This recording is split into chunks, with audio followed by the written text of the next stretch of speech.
begitu apa namanya kayak Keisha bilang kayaknya gue nggak bisa Kak kalau jadi pengurus, takut waktu dan lain sebagainya. Berarti kan itu dia disebutin kan masalahnya dia ada di waktu, masalah dia takutnya kepegang dan lain sebagainya. Itu kan berarti kayak ke time management aja gitu. Baru terus gue bilang sama dia, kita cuman akan adain ibadah 1 bulan sekali, rapat evaluasinya 3 bulan sekali, dan gue bisa pastikan itu nggak akan mengganggu aktivitas lu di kampus, aktivitas belajar lu dan lain sebagainya gitu. Jadi kalau lu nggak bisa, lu bisa bilang ke gue, nanti gue yang akan bantu untuk ngerjain tugas lu, gue bilang gitu. Pas dia dengar gitu kan berarti dia ngerasa oh aman nih, berarti gue di backup gitu. Jadi gue ngobrol satu persatunya tuh ya gitu lewat telepon. Gue bilangnya gitu, gue ngomongnya gue punya project, tapi gue minta lu komit di project ini selama 2 tahun, kira-kira lu mau bantu atau enggak. Gampang kok projectnya, kita cuma meeting 3 bulan sekali, terus acaranya juga cuma sebulan sekali, kayak gitu-gitu. Dalam tanda kutip mereka terjebak dengan ajakan gue. Nggak terjebak, tapi ya untuk pelayanan ya sih. Terjebak dengan kata-kata project, minimum project. Iya, tapi kan ya abis itu dia mau akhirnya. Abis itu dia mau. Mereka itu. Lu berapa bertujuh tadi? Berapa sih? Awalnya 5. Di 2019 itu 5. 2020 itu ada yang datang ke gue, nambah si Mika Benanta. Terus Konstantin yang tadinya dari luar kota comeback ke BSD karena balik kerja di Jakarta, jadi bisa pulang ke orang tuanya. Konstantin sama satu lagi Ajang. Jadi nambah 3 orang. 2020 mau udah pandemi, Pris? Januari 2020. Oh belum ya, kan kita belum. Tapi itu, nah kan udah masuk si pandemi itu dong. Ya, tapi emang semuanya udah komit dan emang mau dong berarti. Iya. Maksudnya lu pernah ngerasa kayak aduh mana sih nih anak-anak yang lain tuh, jadi gue kayak kerja sendiri, pernah nggak kayak gitu? Di satu momen gue pasti sering ngerasa kayak gitu, tapi gue nggak bisa ngeluh karena kan gue emang udah komit. Nah itu yang berpegang lu bisa terus komit ya, itu dari pribadi lu aja nggak sih? Iya, nggak ada jaminan gimana caranya lu bisa komit, kan itu emang dari pribadi lu aja gitu. Saat lu sadar ya nggak, yang lu ingat berarti gue harus komit nih atau apa sih? Yang lain nggak ada nih, cuma gue nih. Sebenarnya kalau dari berlima ya, kita ngomongin berlima dulu di 2019. Apa namanya, gue ditinggalin enggak juga sih, Vin. Maksudnya pernah nggak lu ngerasa lu ditinggal sendiri? Pernah, tapi nggak bener-bener sendiri. Pasti udah ada 1 atau 2 orang yang masih bisa gue ajak ngobrol. Jadi nggak bener-bener literally gue mikirin semuanya sendiri. Kayak gue punya seksi media, ada Eci sama Gaby kan.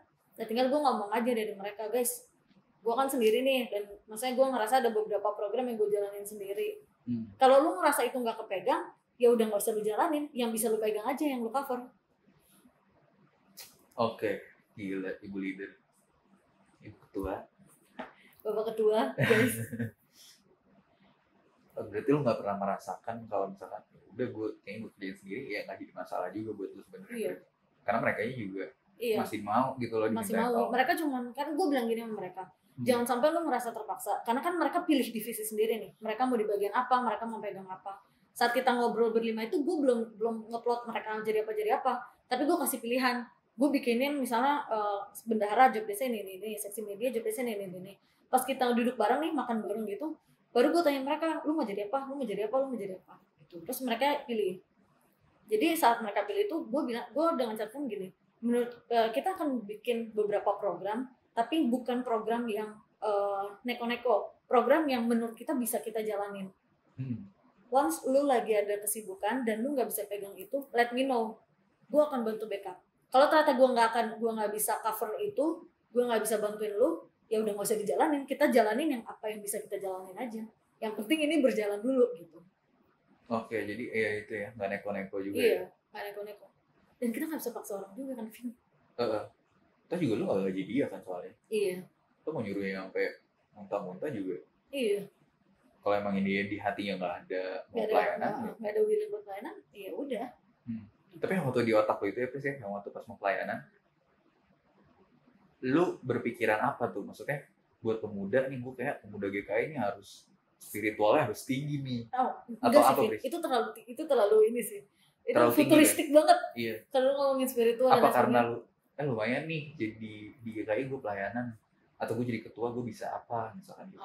Ada pikiran-pikiran kayak pasti sih. Tapi saat itu yang gue pikirkan adalah gimana caranya mentransisikan persekutuan hari Sabtu menjadi ibadah hari Minggu dengan target kita jumlah jemaat yang datang lebih banyak. Udah itu doang. Karena kan kalau persekutuan hari Sabtu orang-orangnya 20 orang aja tuh lu udah bersyukur.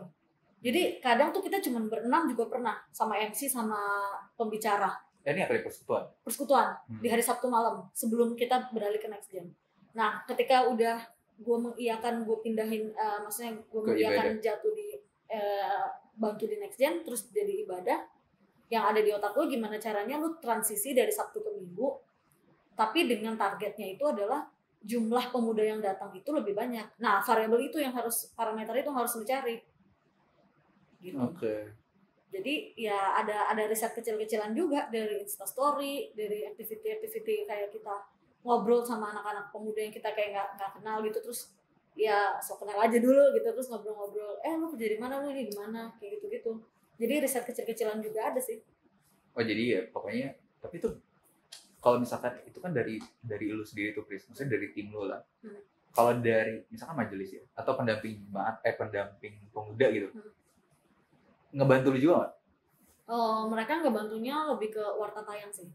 Mereka memberikan slot untuk kayak warta tayang video. Dulu kan kita ada putar video publikasi tuh setiap minggu, pas di warta tayang mereka kasih slot itu. Terus di warta baca, di announcement verbal announcement, mereka juga kasih slot itu gitu. Terus setiap kali ibadah next gen majelisnya udah sepakat, begitu mereka ngelihat di pintu gerbang ada anak muda, langsung diarahkan ikut ke next gen yuk di ini gedung Batranu gitu.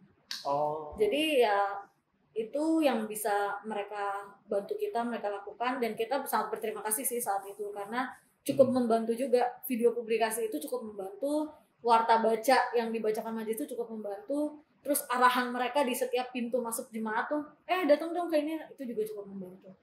Jadi dari gereja pun dan dari pendamping atau penatua dan segala macam sangat-sangat mendukung dan supportif.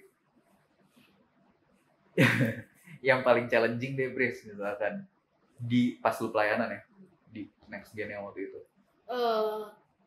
Ini gue ngomong jujur ya, kita berlima tuh yang tadinya kan berbagai macam karakter nih. Ada yang pendiam banget, yang nggak bersuara banget, sampai berubah karakternya jadi speak up.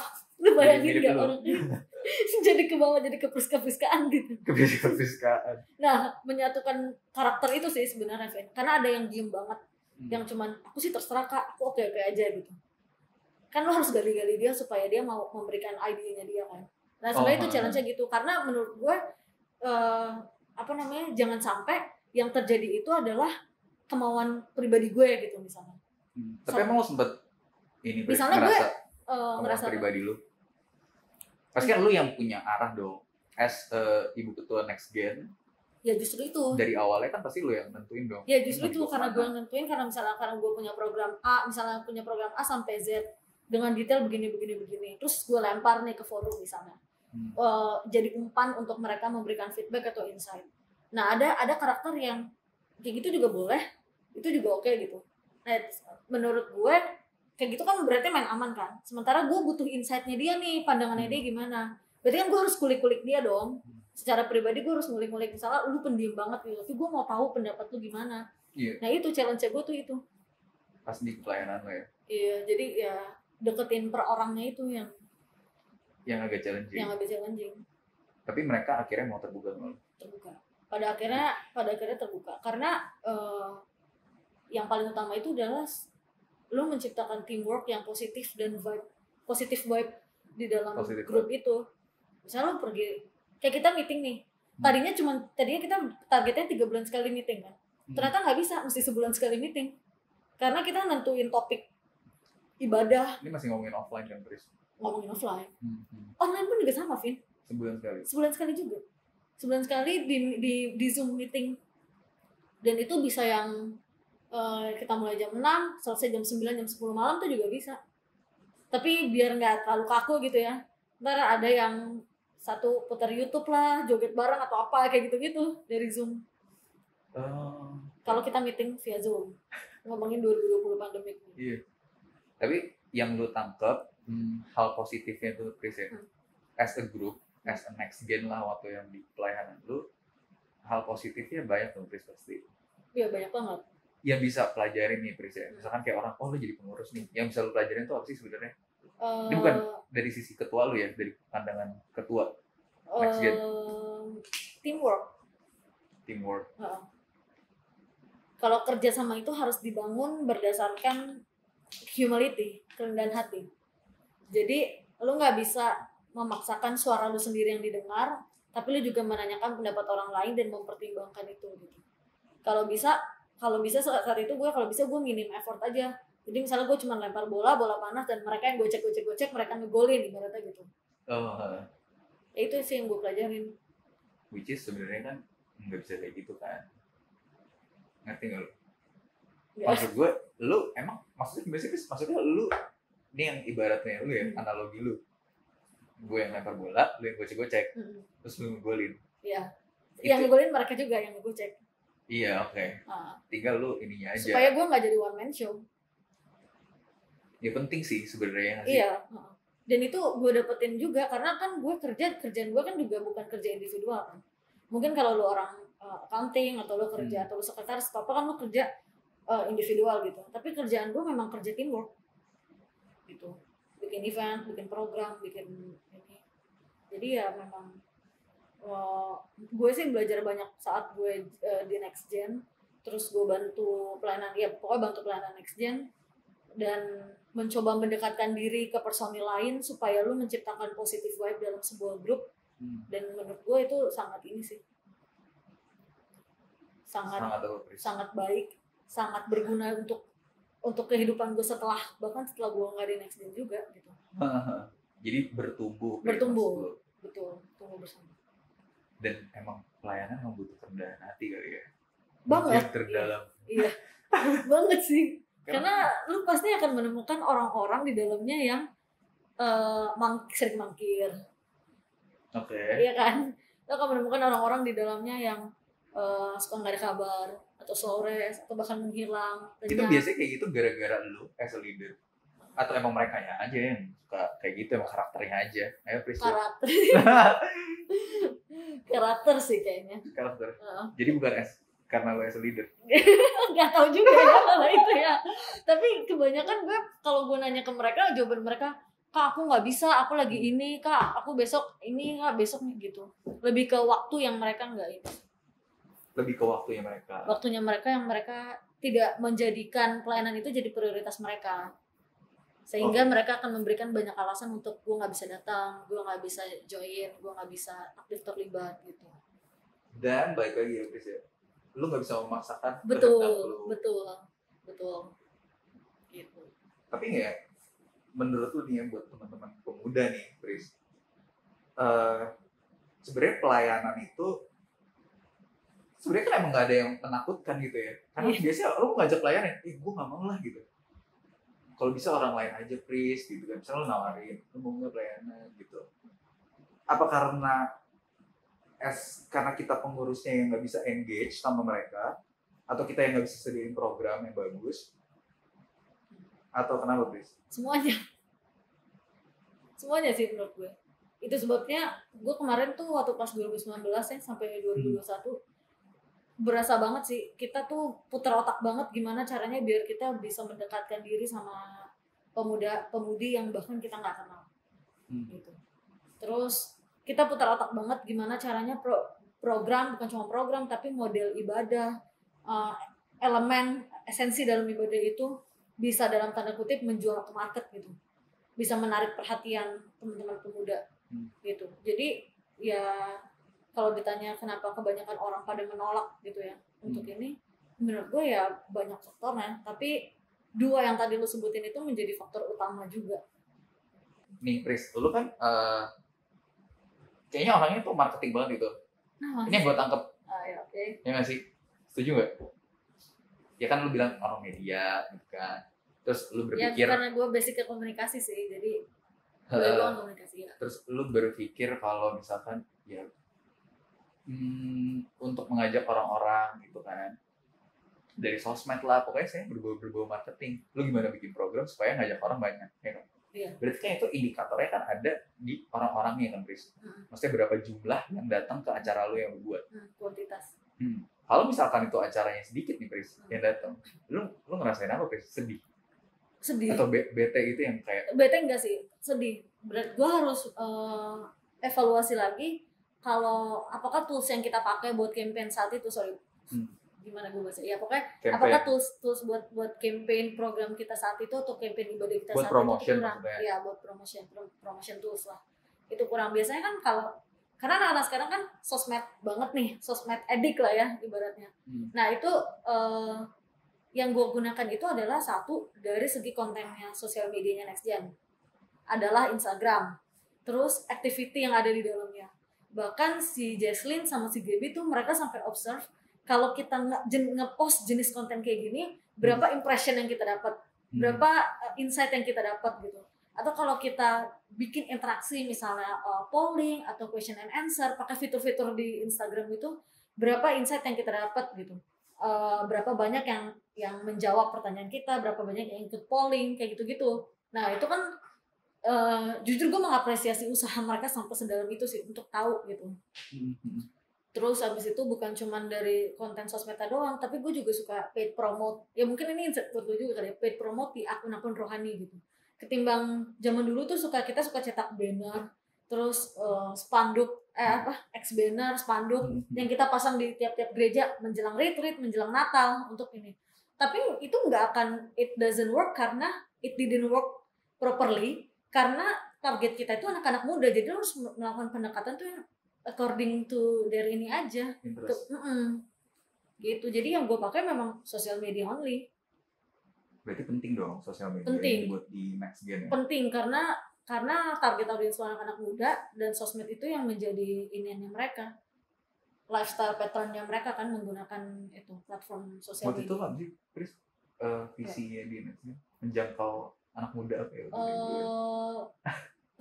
Pergilah jadilah karena semua bangsa muridku, gue lupa tapi tadi gimana. Itu sebenarnya visi-misi berangkatan NextGen tuh gitu. Pergilah jadi karena semua bangsa murid. Tapi nyambung ya, jadi maksudnya bukan buat GKI Serpong doang. Iya. Bukan buat pemuda GKI S doang. Tapi makanya kalau kita ngadain event, entah itu Paskah, Natal, terus itu apa, banyak juga dari gereja luar, Vin. Kadang kita pakai ads, kita pakai paid ads, kita pakai paid promote dari Instagram. Dan di akun-akun rohani itu kan followersnya jemaat-jemaat anak-anak muda dari seluruh penjuru Indonesia gitu kan. Itu kadang mereka ngikut. Kayak kita waktu pas. Jadi nggak eksklusif kan? Nggak eksklusif dong, nggak. Ini buat NextGen doang nih. Lu bisa ngelihat data jemaat yang hadir di Natal 2020 Januari tahun lalu deh. Ada yang dari Semarang, ada yang dari Papua, ada yang dari NTT. Dan dari mana mereka dapat itu? Ya dari sosial media advertising. Dari advertising ya terus ya. Tapi kalau misalkan dari mouth to mouth, dari orang-orang, soalnya kayak gue berpikir kalau misalkan dari ya gue ngajak nih satu, dia ngajak lagi yang lain, pasti kan karena ada kenyamanan, Pris. Betul. Ya nggak sih? Karena ada kenyamanan lu di NextGen nih, di ibadah bareng-bareng. Jadi sebenarnya menurut lo dia tuh nyari kenyamanan dengan komunitasnya, atau dia hubungan dia spiritual sama Tuhan? Untuk dia punya spiritual sama Tuhan, dia harus nyaman dulu sama environment itu. Menurut gue ya. Make sense sih. Iya. Karena ketika lu ibaratnya kan kalau ada pepatah di Alkitab itu yang bilang pergaulan yang buruk merusak kebiasaan yang baik. Karena lu bergaul dengan orang-orang yang buruk. Nah, kalau lu bergaulnya sama orang-orang yang positive vibes only gitu, suka baca buku, omongannya positif, terus visioner, lama-lama lu juga jadi punya personal goal yang sama seperti dengan lingkungan lu. Nah, itu menurut gue spiritual lu itu juga bergantung dari bagaimana lu bisa menciptakan environment yang baik di NextGen gitu. Iya, makanya kalau misalkan kita berkumpul, kita tergantung kan kita jadi orang kayak apa. Betul. Nanti ikutin sama lingkungan yang ada kan. Iya. Nice. Itu. Otak gue. Kenapa, Jo? Nanti cut ya, Jo. Pris, menurut lu ya? Ya. Terakhir nih. Oke. NextGen yang sekarang, sejauh ini kan lu pantau nggak sih NextGen yang sekarang? Sejujurnya sometimes aja sih kalau pas nongol ini gue udah mau percayakan itu sepenuhnya ke Kevin Pradana lah, gak ada yang perlu gue iniin lagi. Enggak. Kan ada program-programnya, Pris. Menurut lo Ada komentar nggak sih? Komentar. Iya. Misalkan ngapain lu bikin podcast, Vin? Gitu. Enggak sih, enggak. Oh enggak ya. It's a great idea. It's a great idea. Menurut gue ya. Karena Jo, great idea Jo. gue harus mengacungi 2 jempol karena dulu ini sempat menjadi wacana di program gue tapi tidak bisa terrealisasi karena we have no platform selain Instagram dan ini kan baru muncul YouTube GK Serpong itu kan baru actively digunakan semenjak pandemik 2020. Jadi membuat sebuah podcast itu kita butuh juga observe platform apa yang mostly digunakan dan bisa kita pakai juga gitu. Dan nggak kesampaian di kepengurusan gue. Nggak kesampaiannya gara-gara apa? Karena kita nggak tahu. Sibuk. Enggak. Kan kita nggak tahu. Kita nggak punya platform selain Instagram. Kita nggak tahu podcast ini mau ditaruh di mana. YouTube emang nggak bisa visual itu? Bisa kan sebenarnya? Iya kan baru ada pas 2020 pandemik. Oh. Dikala orang-orang lagi pada panik dengan kondisi pandemik. Yeah. Jadi kayak, udah gue mungkin nggak punya willing juga untuk bikin itu. Personally juga gue nggak punya willing aja buat bikin podcast. Tapi kalau gue harus memberikan applause lah ya. Kevin, pengurusan Kevin dan Jonathan, obviously. Tapi lu cukup seneng gak sih Chris dilanjutin? Maksudnya next gen-nya tetap ada. Senang dong. Karena ya berarti bisa sama-sama bertumbuh aja. Nggak mati. Jadi ya, PR lu nanti setelah lu kepengurusan lu harus mencari ketua yang selevel lu lah ya. Udah ada. Jangan. Baiklah. Nih Chris, ada yang lu mau sampein gak sih kayak misalkan buat pemuda-pemuda GKI Serpong? Oh, pemuda-pemuda GKI Serpong apa ya? Ya dimanapun pelayanan atau apa? Gue bingung sih sebenarnya. Tapi ya dimanapun kalian berada ya tetaplah menjadi berkat, tetaplah menjadi garam dan terang gitu. Dimanapun kalian berada. Ikut next gen guys. Jadi pengurus. Nggak harus jadi pengurus lah, yang penting ikut persekutuannya aja dulu. Ya kan, merasakan kalau topik-topik next gen tuh relate dengan kehidupan pribadi. Setuju nggak? Setuju. Thank you loh, Chris. Sama-sama. Tapi gue berharap lu bisa pelayanan terus lagi, Chris. Oke. Ya, tapi sekarang pelayanannya? Enggak sih. Lagi libur ya, Chris ya? Lagi istirahat dulu aja lagi. Sekarang udah 2 tahun ya? Udah dari 2011. Betul. Udah dari 2011 guys, sudah saatnya istirahat. Saatnya bukan menjadi ini ya. Saatnya memberikan tongkat ke Kevin aja. Iya, udah ini ya Pris ya, liburan dulu ya. Iyalah. Baru nanti pelayanan lagi. Ya gue berharapnya kayak gitu sih. Iya. Ya kan gitu pelayanan kan nggak harus di iya. satu tempat kan. Dimanapun kita berada kita harus pelayanan. Iya benar. Hidup kita kan pelayanan guys. Hidup kita pelayanan tuh katanya guys. Berarti thank you ya Pris ya udah mampir ke podcastnya si Next Gen nih. Iya sama-sama. Terima kasih sudah mau mendengarkan celotehan saya. Yes, gue berharap lu datang lagi sih nanti Pris. Oh iya. Untuk ngobrolin hal yang lain. Asik. Ya. Contohnya? Gak cuma Next Gen doang. Oh iya. Nggak cuma ke pelayanan doang. Asik. Iya. Mulut lagi lebih dalam. Iya. Sip. Oke. Boleh. Nanti podcastnya nextnya di ini ya. Selanjutnya di Starbucks mungkin. Di Starbucks. Syuting di Starbucks. Bisa soalnya kalau di sini minumnya fit. Dia mau Starbucks. Gak bercanda kali.